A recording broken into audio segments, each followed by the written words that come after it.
This is the Sultan Khel military base in central Afghanistan. Taliban insurgents invited journalists to the site to brandish the weapons that they'd seized from the country's military, including guns, explosives, and vehicles. For them, as foreign troops race to leave the country, the Islamic system is the only path forward. I will put down my gun only if there is Islamic law here.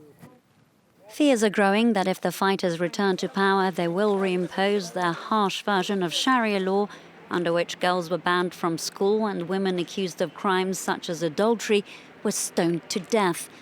This uncertainty about the future has forced many Afghans to try and leave. I think that there's an emotional angle that many of us are observing on social media where Afghans are calling out that we're being left behind. Now, according to the UN, Afghanistan has one of the highest proportions of young people in the world, many of whom have known only war. They too fear that the Taliban will once again outlaw dozens of seemingly innocuous activities. We're worried what will happen, whether or not they will allow this. Smoking shisha has become very common now.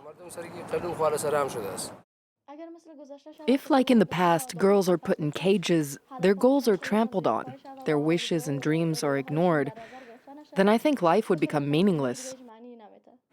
And it doesn't end there. Since May, the insurgents have also taken control of roughly a third of the country's 421 districts.